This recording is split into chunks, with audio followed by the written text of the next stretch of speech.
Ертіс баян данышпандары балалар хабарының тұсау кесер алғаш санын бастаймыз. Бүгінгі хабарымыздың кейіпкері жас әнші Медина Күмісбек. Медина Абай атындағы дарынды балаларға арналған гимназиясының 9-шы сынып оқушысы, оқу озаты, гимназия президенті, тәуелсіздік ұландары сыйақысының жеңімпазы. Жаратылыстану математика бағыты бойынша 7-8 сынып оқушыларына арналған республикалық жасөспірімдер олимпиадасының облыстық кезеңінің жеңімпазы. 3-ші республикалық іші алтын, сырты күміс, сөз жақсысы, шешендік өнер байқауының жүлдегері. Илья Жансүгіров оқулары, Мағжан оқулары конкурсының бірнеше дүркін жеңімпазы.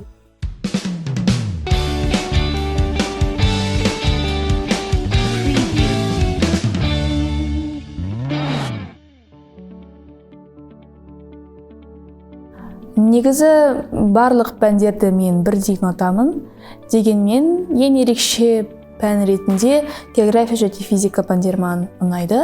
Себебі бұл пәндер қоршаған ортаны зерттейді, бүкіл неліктен, қайдан деген сұрақтарға бүкіл жауаптар осы пәндерде тұр. Сонымен қатар география пәнінен олимпиадаға қатысқаннан да бұл менің сүйікті пәнім болып табылады.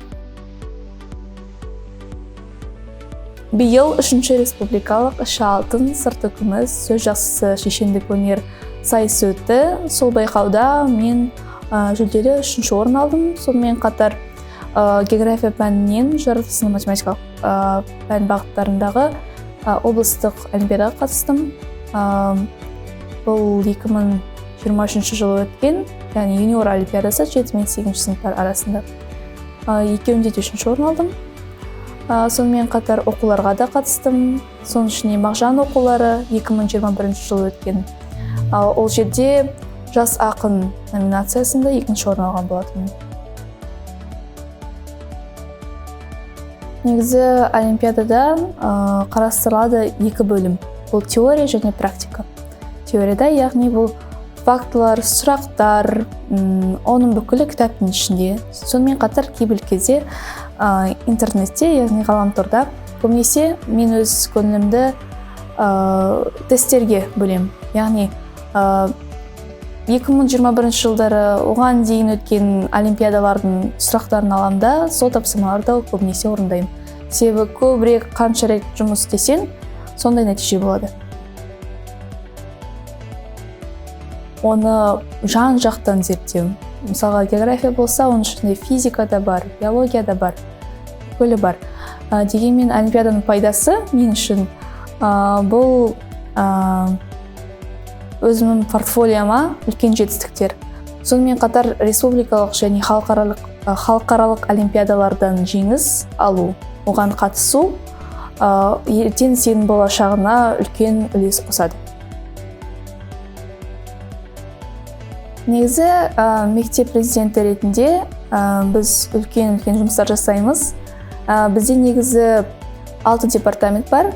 Бұл біріншісі білім министрлігі, екіншісі бұл бізде спорт министрлігі, содан кейін волонтерлар клубы бізде бар, медиа министрлігі, мәдениет министрлігі.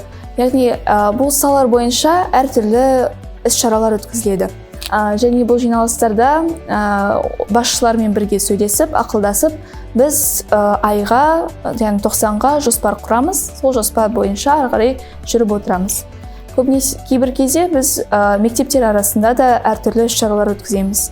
Биыл бізде форумдар болды. Біз өзімізге БИЛ, НИШ, Амлиот жастарын сияқты мектептерді шақырды, олар да бізді шақырды. Жолдастық ойындар да өтеді. Яғни балалардың жан-жақты дамуына біз үлкен үлес қосуымыз қажет деп ойлаймын. Және бұл балалардың өзінің қызығушылықтарына байланысты. Негізі мен Абайдың бір сөзін ылғи өзім есіме түсіп отырам. Ақыл, қайрат, жүректі бірге ұстасаң, сонда боласың толық адам елден бөлек.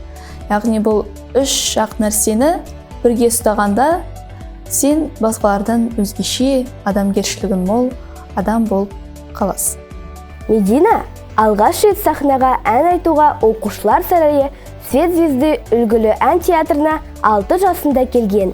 знаете, я помню ее совсем маленькой, вот совсем первое занятие, где она стояла, что она говорила, когда она первый раз расплакалась, когда она поехала в Китай на международный конкурс, как она сама без родителей участвовала там, ведь это сложно, как она завоевала первое место. Чем она отличается? Она необыкновенная, она красивая, она талантливая. Именно она может исполнить так песню лирическую, как никто другой. Хотя у нее в репертуаре много песен на разных языках. Знаете, когда работаешь долго с ребенком, с ним как будто бы срастаешься. И никогда не научишь ребенка петь, если ты не прочувствуешь вот эти струнки его души. Наша цель дополнительного образования – не выпустить профессионального певца. Наша цель – создать гармоничную личность. Я даже детям всем говорю, мы не выпускаем певцов, мы выпускаем звездочек. Я каждый раз на нее смотрю, на самом деле это звезда.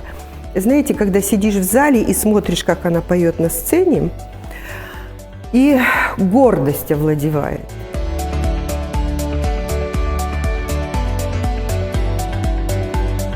Сахнада ән айту, бұл жай ғана сахнаға шығып ән айту ғана емес, бұл бір терең ұғым.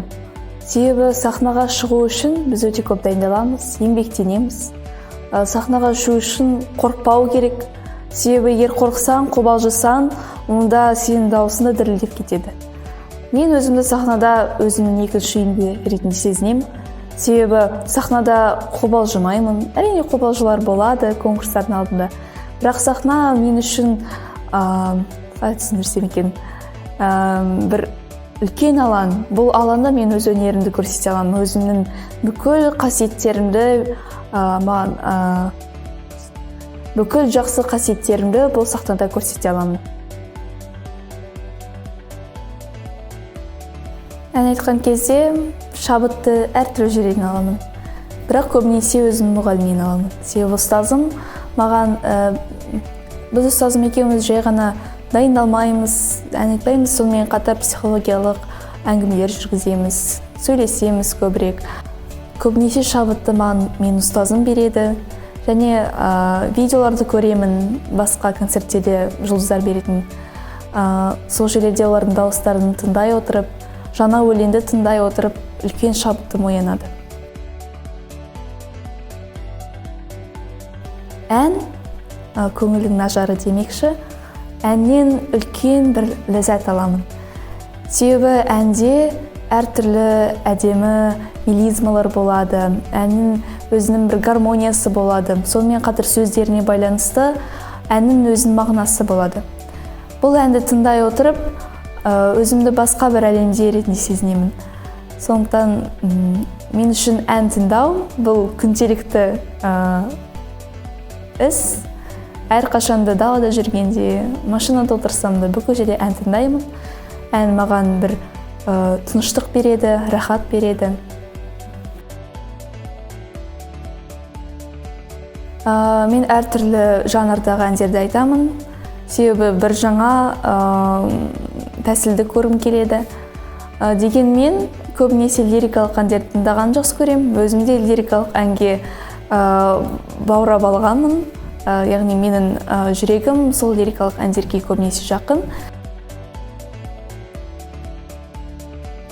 Репертуарымда әртүрлі әндер бар. Лирикадан бастап рокқа дейін, содан кейін қазақша әндер де бар, испан тілінде әндер бар, ағылшын, әртүрлі тілдерде әндерді көрдім. Нақты санын білмеймін, себебі 7 жастан бері өлең айтып келе жатырмын, сондықтан олар өте көп. Әркімге ән айтуда қиыншылық әртүрлі. Біреуде дауыс жетпейді, біреуде сөзге біраз тілі келмейді. Дегенмен мен үшін ән айтудың бір қиыншылығы бұл әнді түсіну. Ең алдымен ән айтардың алдында оның сөзін оқып аламын, ол туралы онда не айтылады. Бұл әнді жақсы жеткізу үшін жақсы түсініп алу керек. егер түсініп алсаң, сонда ғана әнді әдемілеп сүйемелдеуге болады. Және кейбір кезде диапазоным өте үлкен болмағандықтан әндерде кейбір кезде қиыншылықтар болады, яғни үлкен ноталарда оларға жетпеуім де мүмкін, сондықтан өзіме тән, жүрегіме тән әнді таңдаймын. Мектепте де журналист ретінде, жүргізуші ретінде көп жұмыстар атқарамын, сондықтан бұл сала маған жақын деп ойлаймын. Немесе одан басқа өзімді халықаралық қатынастар мамандығында өзімді жақын көремін. Дельфийский ойындар өтеді. Соған қазір дайындалудамыз, жақсы жұмыстар өткізіп жатырмыз. Өзімнің желкілдек, ағылшынша Maybe I Maybe You Scorpions әні, және дуэтпен бірге қазақша және ағылшынша өлең айтатын боламыз. Ән айтуды негізі балабақша кезінде үйрендім. Ол кезде апайым менің музыкаға деген құштарлығымды көріп, мені үйрете бастады. Алғашқы сайысым Алматы қаласында өткен болатын, республикалық сайыс, күн шуақ атты. 2014 жылға дейін, қателеспесем. Бірінші орын алып, ата-анам әрине мәз болды. Олар бұл талантымды көріп, оқушылар сарайына әкелді. Мен өз алғысымды әрине де өзім ұстазыма айтқым келеді, себебі бұл кісі мені кішкентай кезімнен біледі. Біз олмен көп қиыншылықтарды да көрдік, бірге әрқашанда болдық. Ол кісі мені әрқашанда қолдайды, не болмаса да маған өзінің бір кеңесін береді. Сондықтан Елена Михайловнаға үлкен алғысымды білдіргім келеді. Елена Михайловна, сізге алғыс айтамын.